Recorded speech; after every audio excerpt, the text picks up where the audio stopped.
Hello everyone, welcome to quick tips by Sahil sir YouTube channel. आज है 12 अप्रैल 2024 और 12 अप्रैल 2024 से करंट अफेयर के जितने भी महत्वपूर्ण एमसीक्यूज बनते हैं उन सभी को आज के इस वीडियो में डिस्कस करने वाले हैं।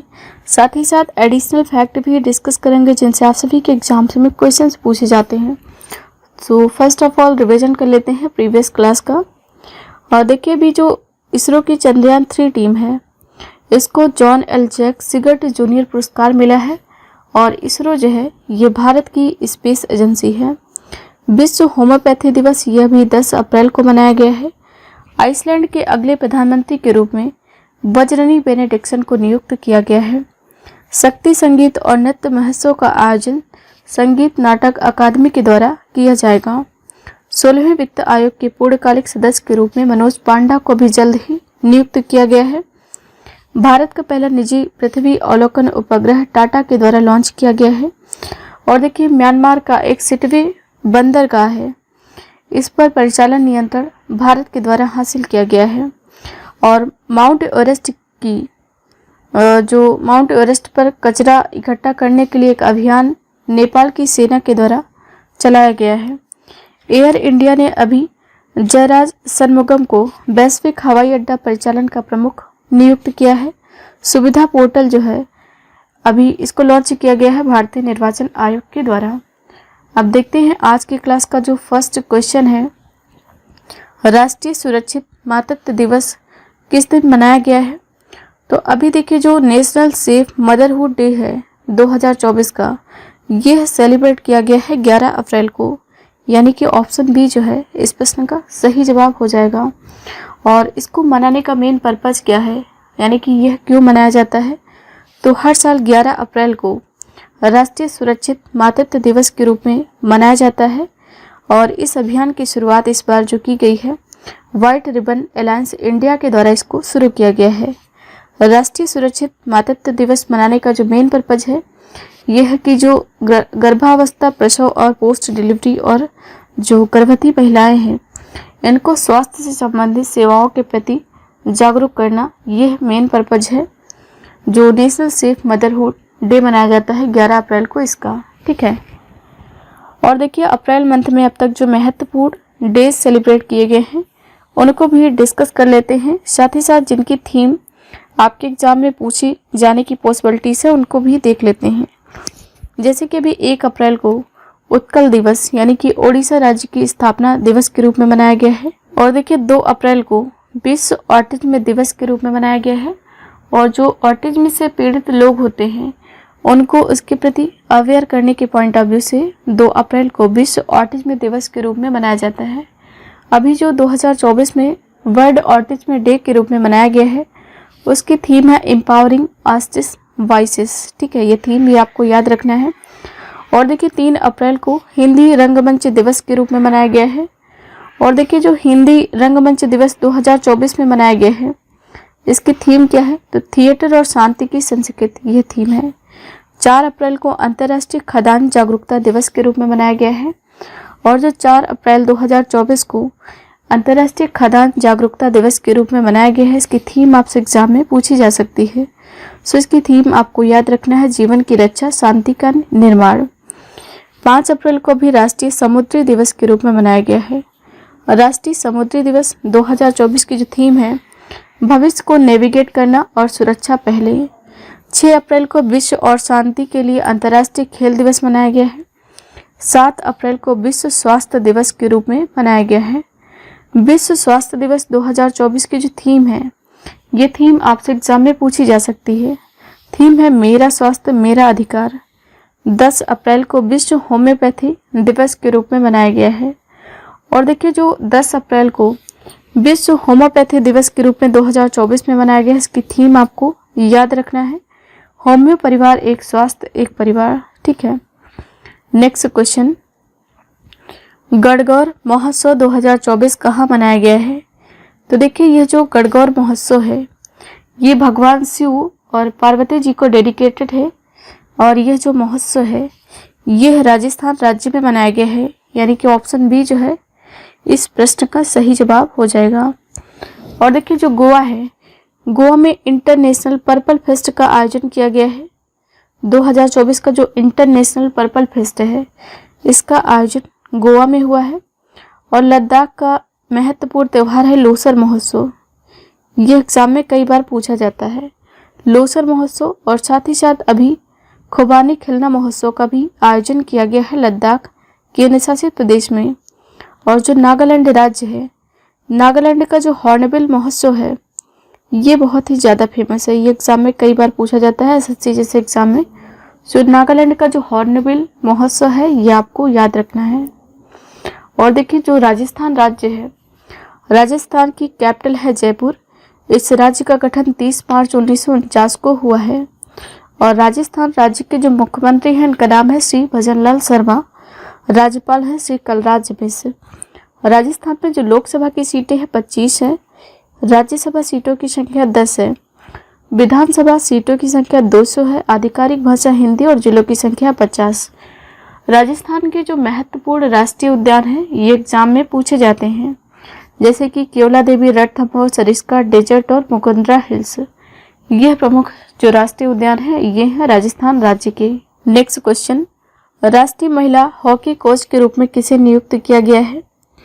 तो देखिए जो राष्ट्रीय महिला हॉकी कोच के प्रमुख के रूप में नियुक्त हुए हैं इनका नाम क्या है? इनका नाम है हरेंद्र सिंह, यानी कि ऑप्शन बी जो है इसका सही जवाब हो जाएगा। और इनकी इमेज जो है आप यहाँ पर देख सकते हैं, ठीक है। और जो मनोज पांडा है इनको तो अभी जल्द ही मैंने आपको पढ़ाया है कि नए वित्त आयोग के पूर्णकालिक सदस्य के रूप में मनोज पांडा को नियुक्त किया गया है। और जो श्रीनिवास पल्लिया हैं इनको भी विप्रो के नए सीईओ के रूप में श्रीनिवास पल्लिया को नियुक्त किया गया है। नेक्स्ट, भारतीय नौसेना हाफ मैराथन का आयोजन किस शहर में किया जाएगा? तो देखिए जो भारतीय नौसेना हाफ मैराथन है इसका आयोजन होगा नई दिल्ली में, यानी कि ऑप्शन सी जो है इसका सही जवाब हो जाएगा, ठीक है। और जो कर्नाटक का मैसूर है, कर्नाटक के मैसूर में सुत्तूर यात्रा महोत्सव 2024 का जो आयोजन है ये कर्नाटक के मैसूर में किया गया है। और जो झारखंड का रांची है यहाँ पर राष्ट्रीय महिला हॉकी लीग की शुरुआत की गई है, यानी कि राष्ट्रीय महिला हॉकी लीग का उद्घाटन किया गया है रांची में। और जो वाराणसी है इससे एग्जाम में क्वेश्चन जरूर पूछा जाएगा कि उत्तर भारत का जो पहला डीएनए बैंक है, उत्तर भारत का पहला डीएनए बैंक यह स्थापित किया गया है उत्तर प्रदेश के वाराणसी में। साथ ही साथ उत्तर प्रदेश का जो पहला फ्लोटिंग रेस्टोरेंट है इसका उद्घाटन उत्तर प्रदेश के जो मुख्यमंत्री हैं योगी आदित्यनाथ जी इन्होंने वाराणसी में किया है। नेक्स्ट, भारत और किस देश ने सुरक्षा चुनौतियों का आकलन किया है और आतंकवाद पर विचारों का आदान प्रदान किया है? तो देखिए भारत और कजाकिस्तान ने सुरक्षा चुनौतियों का आकलन किया है और आतंकवाद पर अपने विचारों का आदान प्रदान किया है, यानी कि जो ऑप्शन ए है इस प्रश्न का सही जवाब हो जाएगा। और अभी कुछ दिनों पहले चाइना के द्वारा आइंस्टीन प्रोब नाम का एक नया सैटेलाइट यानी कि एक नए उपग्रह को लॉन्च किया गया है, आइंस्टीन प्रोब। और चाइना के द्वारा अंटार्कटिका पर वैज्ञानिक अध्ययन के लिए कोलिंग स्टेशन का भी अनावरण किया गया है, तो ये भी आपको याद रखना है। और देखिए जो जिम्बाब्वे है, जिम्बाब्वे ने एक नई स्वर्ण समर्थित मुद्रा को पेश किया है। नई स्वर्ण समर्थित मुद्रा ये जिम्बाब्वे के द्वारा पेश की गई है। और न्यूजीलैंड ने अपने रोजगार वीजा कार्यक्रम में भी कुछ दिनों पहले चेंजेस किया है। कजाकिस्तान राजधानी अस्ताना है और यहाँ पर जो करेंसी चलती है कजाकिस्तान तेंगे चलती है। प्रधानमंत्री है ओल्जस अबाइली बेक्टिनोव जो अभी जल्द ही नियुक्त हुए हैं। कजाकिस्तान के जो राष्ट्रपति हैं इनका नाम है कासिम जोमार्ट किमेलुली टोकायोव। इनका नाम थोड़ा अजीब है, आपको याद रखना है। और देखिए दुनिया का जो सबसे बड़ा भू अवरुद्ध देश यानी कि लैंड लॉक कंट्री ये है कजाकिस्तान। तो ये आपको याद रखना है कि जो दुनिया का सबसे बड़ा भू अवरुद्ध देश है ये कौन सा है, ये है आपका कजाकिस्तान, ठीक है। नेक्स्ट क्वेश्चन, किस देश ने WTO यानी कि वर्ल्ड ट्रेड ऑर्गेनाइजेशन में चावल के लिए शांति खंड लागू किया है? तो इसका जो राइट आंसर है ऑप्शन डी है। अपना देश जो भारत है इसने भी WTO में चावल के लिए शांति खंड लागू किया है। और देखिए जो सिंगापुर है, सिंगापुर राष्ट्रमंडल खेल 2026 में जो होने हैं इनकी होस्टिंग करने के लिए डिनाई कर दिया है। यानी कि जो राष्ट्रमंडल खेल 2026 की मेजबानी है यह सिंगापुर के द्वारा मना कर दी गई है। और देखिए जो दूसरी G20 रोजगार कार्य समूह की बैठक की अध्यक्षता है यह अभी ब्राजील के द्वारा की गई है। दुनिया का जो सबसे बड़ा शक्तिशाली लेजर है यह रोमानिया के द्वारा डेवलप किया गया है। सो ये चारों जो फैक्ट है आपको याद रखना है। और देखिए जो विश्व व्यापार संगठन है इसकी स्थापना 1995 में हुई है और वर्तमान में जिसका हेडक्वार्टर है ये स्विट्जरलैंड के जिनेवा में लोकेटेड है। अध्यक्ष कौन है? अंकोजी इवेला, ये है WTO की वर्तमान में अध्यक्ष। WTO को पहले गैट के नाम से जाना जाता था। एक बार जो SSC का एग्जाम हुआ है उस पर पूछा गया है। जो फैक्चुअल क्वेश्चन होते हैं वो इस तरह के एग्जाम में पूछे जाते हैं कि इसका पुराना नाम क्या है, इसका नया नाम क्या है। तो जो WTO है इसका पुराना नाम गैट है, ये है आपको याद रखना है। ठीक है। नेक्स्ट क्वेश्चन, नववर्ष उगादि उत्सव किस राज्य में मनाया गया है? तो देखिए ये जो नववर्ष उगादि उत्सव है यह अभी जो तेलुगु भाषी क्षेत्र है बेसिकली जैसे कि तेलंगाना और आंध्र प्रदेश इन दोनों राज्यों में सेलिब्रेट किया गया है।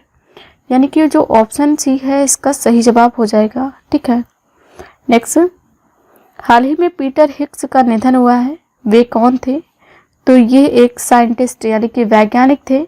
इमेज आप इनकी यहाँ पर देख सकते हैं। इन्होंने जो हिग्स बोसान पार्टिकल है इनकी खोज की थी। जो बोसान पार्टिकल है उनका नाम हिग्स बोसान इन्हीं के नाम पर ही पड़ा है। तो ऑप्शन ए जो है इसका सही जवाब है। और देखिए अभी कुछ दिनों पहले उषा किरण खान जो कि है साहित्यकार, इनका भी अभी कुछ दिनों पहले निधन हुआ है। और तमिल अभिनेता विश्वेश्वर राव का 64 वर्ष की आयु में निधन हुआ है, जो कि है तमिल एक्टर जिनका नाम है विश्वेश्वर राव। ठीक है। और देखिए एक सिनेमेटोग्राफर हैं जिनका नाम है ग्राफर गंगूराम से, इनका भी 83 वर्ष की आयु में निधन हो गया है। तो ये चारों निधन अभी हाल फिलहाल में हुए हैं, इनके नाम आपको याद रखना है। ये सारे जो फैक्ट हैं इनको 2013 में फिजिक्स के लिए नोबेल पुरस्कार मिला था। ये सारे फैक्ट आप PDF से पढ़ सकते हैं। नेक्स्ट क्वेश्चन, पूरे भारत में स्टार्टअप को सशक्त बनाने के लिए केनरा बैंक ने किस IIT के साथ साझेदारी की है? तो पूरे भारत को स्टार्टअप में सशक्त बनाने के पॉइंट ऑफ व्यू से जो केनरा बैंक है इसने अभी IIT मुंबई के साथ में साझेदारी की है। यानी कि ऑप्शन सी जो है इसका सही जवाब हो जाएगा। अच्छा, जो IIT मुंबई है इसके साथ में तो केनरा बैंक ने साझेदारी की है, लेकिन कुछ करंट न्यूज ऐसी है जो अभी विभिन्न प्रकार की IIT से रिलेटेड है उनको भी डिस्कस कर लेते हैं। जैसे कि जो उत्तर प्रदेश सरकार है, उत्तर प्रदेश सरकार और IIT रुड़की ने बेहतर आपदा प्रबंधन के लिए समझौता ज्ञापन पर हस्ताक्षर किए हैं। और IIT गुवाहाटी ने उन्नत स्वास्थ्य देखभाल के लिए स्वास्थ्य परियोजना जो है ये फिर स्वास्थ्य पहल इसकी शुरुआत की है। ठीक है। और जो भारतीय नौसेना है, भारतीय नौसेना और IIT कानपुर ने नवाचार और अनुसंधान के लिए समझौता ज्ञापन पर हस्ताक्षर किए हैं। नेक्स्ट क्वेश्चन, मार्च 2024 का ICC player of the month award किसे मिला है? तो अभी जो मार्च 2024 का ICC player of the month का अवार्ड है यह मिला है मैया बाउचर और कमिंदू मेंडिस, इन दोनों को। यानी कि ऑप्शन सी जो है इसका सही जवाब हो जाएगा। और देखिए ये जो क्वेश्चन है, कैंसर के लिए भारत की पहली घरेलू जीन थेरेपी कहाँ लॉन्च की गई थी? इसको मैंने आप सभी के लिए एज अ होमवर्क दिया था। आप सभी स्टूडेंट्स ने इसका सही जवाब दिया है। जो कैंसर के लिए भारत की पहली घरेलू जीन थेरेपी है ये IIT बॉम्बे में लॉन्च की गई है। आज का क्वेश्चन ऑफ द डे है कठिया गेहूं जिसे हाल ही में जीआई टैग दिया गया है, ये किस राज्य से संबंधित है? तो इस प्रश्न का आंसर लिखना है आप सभी को कमेंट सेक्शन में। सो देखिए, ये रही मेरी आज की क्लास। आई होप वीडियो आप सभी को पसंद आया होगा। वीडियो पसंद आया तो लाइक करिएगा, शेयर करिएगा, कमेंट सेक्शन में अपना फीडबैक जरूर देना। Thank you so much for watching this. Have a nice day. See you soon with the next video.